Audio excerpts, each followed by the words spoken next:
Artificial intelligence has inspired the creation of a new word in the American lexicon, chip-flation, because chip makers are focusing on the high-profit world of AI data centers. They're making fewer chips for the electronics that we all need. That means we are seeing huge price hikes on everything from cell phones to laptops. As Deanna Dewberry reports, there are still some ways to save.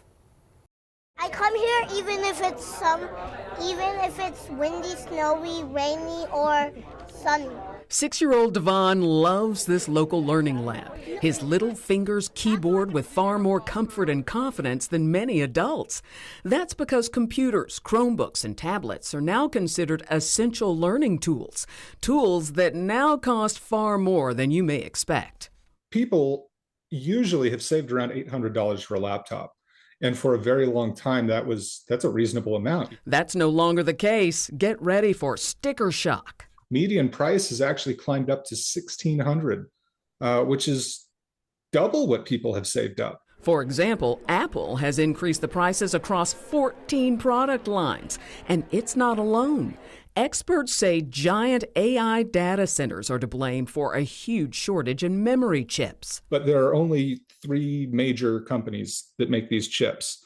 And so they've shifted a lot of their resources to this high-performance AI memory, which leaves less manufacturing capacity for the consumer stuff. And those manufacturers have warned the shortage could last until 2030. I don't even think we've hit peak laptop prices yet. I think they're going to continue to go up for a while. Oh, wow. So one of the things that parents like me look for is perhaps refurbished tech. Mm-hmm. Is that a good idea?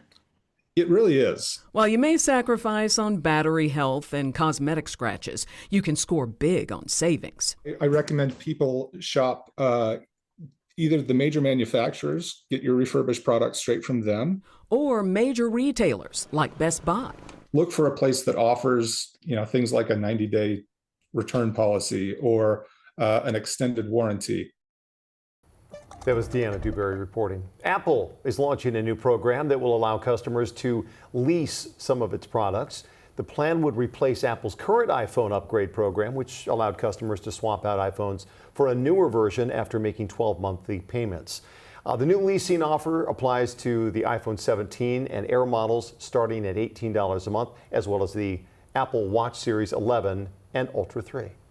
U.S. electric vehicle sales, they're down sharply from a year ago, but experts say that the market may be stronger than it actually looks. New EV sales dropped 20% in the second quarter, according to Cox Automotive, but sales are up 15% from the first quarter, and used EV sales just hit a record. Analysts say that last year's rush to claim the federal tax credit distorted the year-over-year comparison. Automakers are also scaling back EV plans as more buyers turn to traditional hybrids. I think all those things really had manufacturers step back and say, okay, what makes sense? We need to be profitable. How should we shift our timeline? In addition, we're starting to see consumers buy traditional hybrids. How can we make our powertrain more flexible so that we can easily adjust to consumer demand depending on the powertrain? EV sales continue to rise in the rest of the world, most prominently in China, also in